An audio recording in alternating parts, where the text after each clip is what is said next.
Hey everyone, welcome to Bookends of Recovery, where recovery gets real and loved ones are never left out. I'm Laura, your story sharer, tool giver, and of course your unofficial cheerleader. Yes, I have a messy past, but I always have a hopeful heart. I'm really excited about today's episode because we are diving into a mindful-based technique that I know a lot of you really rely on. And so, because of that, I went ahead and created a workbook to go along with it. And we are going to be doing that workbook as a guided walkthrough. So, what is it that I'm talking about? Urge surfing. If you're not familiar with what that is, it is a technique that helps us ride out, those intense emotional waves like cravings, impulses, or trauma responses without giving in to them. So instead of fighting the urge or shaming ourselves for feeling it, we learn to observe it, ride it, and let it pass. But here's something really super important. You want to practice this when you're calm. That way, when stress or triggers hit, your brain already knows the rhythm and it knows to follow that healthy path. We've talked about the two paths, the one that's healthy and flourishing and that one that should be overgrown, the healthy path and the negative path. So we want this to be a healthy technique for you. So this episode can serve as like a practice ground for you. So if you don't already have it, you can grab the workbook, either bookendsofrecovery.com or the link in my show notes. Okay, so the first thing that you want to do is recognize the trigger. So I want you to take a moment and just reflect on something like a moment or moments where you felt triggered. Maybe it was walking past a place tied to your using days, memory that came out of nowhere, or a conversation that left you spiraling. Now you can either write it down, say it aloud, whatever you're comfortable doing. There's no right way or wrong way. And this can look something like, I am feeling triggered because, or this situation reminds me of. But just know that recognizing the trigger is how we stop it from controlling us.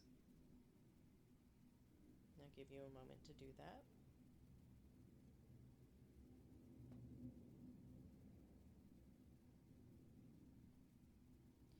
And now the next thing you want to do is some of those deep belly breaths.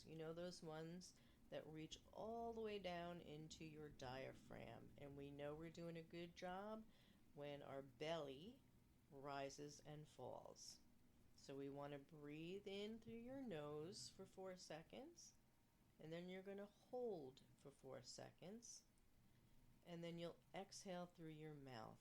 As you're doing it, if you want, you can think, positive in, negative out, positive in, negative out. So let's do that together 3 times. In,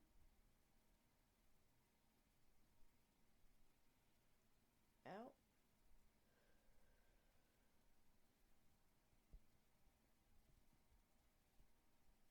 in,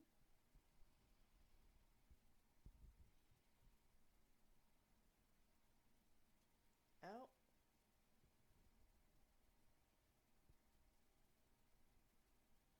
in,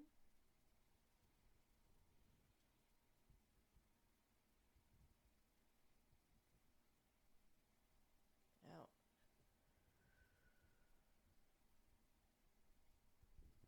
Amazing job. Let that air be an anchor for you. That sound of your breath It'll bring you into this present moment. That breath creates a space between you and your urge. It helps you take your next action. It breaks that cycle.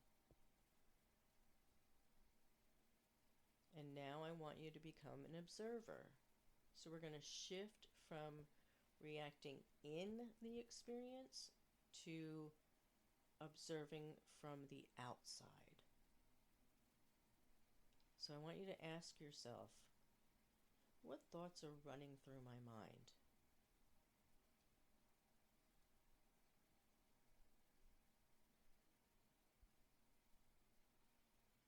How does my body feel right now?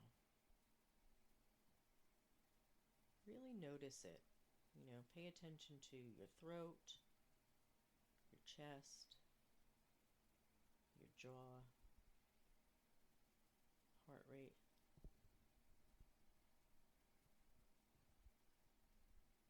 Now take a moment and name it. It can go something like, I'm noticing anxiety. I feel fear rising in my chest. And remember, you are not your thoughts or sensations. You're simply observing them. If it helps, you can picture yourself as a cloud floating above and watching your thoughts or sensations, or a bird flying overhead observing, or even someone watching a conversation between your body and your thoughts.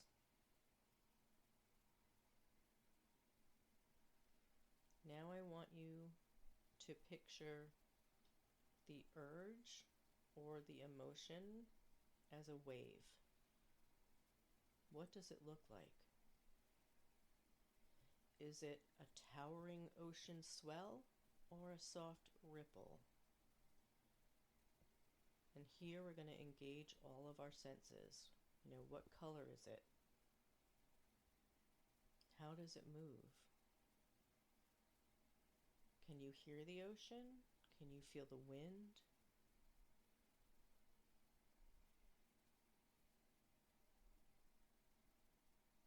Now I want you to imagine yourself as the surfer. You're not fighting the wave. You're riding the wave. You've got balance. You're in the moment. You know that the wave will crest. But you also know it will pass. So now I want you to be present and mindful. This is the heart of urge surfing. Stay grounded. Acknowledge what you feel without judgment. Remind yourself, it's okay that my heart is racing. This discomfort will pass. Repeat to yourself, I am in control of my actions. This will pass. Remember, affirmations aren't cheesy when you're using them as survival tools. They help. Next, it's time for you to create some emotional distance. So say to yourself, what I'm feeling in this moment doesn't require a reaction. I can choose not to act on this. Remember, urges are not commands. They're temporary messages. They are not orders. Let this moment pass. Now I want you to reshift your energy, because once the wave has passed, This is your moment to reclaim your focus, and I promise you it will pass. So now you're going to turn and shift your energy somewhere else. And this does not have to be a dynamic refocus. Just choose a grounding activity. Take a walk, water your plants, journal, do the dishes, move your body, something. But let this transition be something to remind you that you are not stuck. So, I want you to jot down 2 or 3 activities that help you bring you back to yourself. So, as we close, I invite you to reflect on this experience. How did it feel to practice this technique of riding the urge? What part of urge surfing felt most helpful? Where can you apply this in your day-to-day life?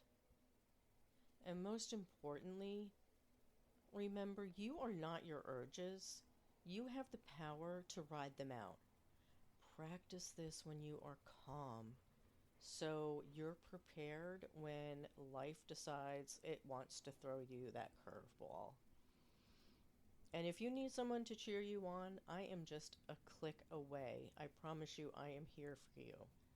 Again, you can download the free Urge Surfing Workbook at bookendsofrecovery.com or connect with me on Facebook at Bookends of Addiction Recovery. This is Laura wishing you strength, clarity, and peace because you absolutely deserve it. Thank you so much for listening, Bookenders. I'll catch you in the next episode.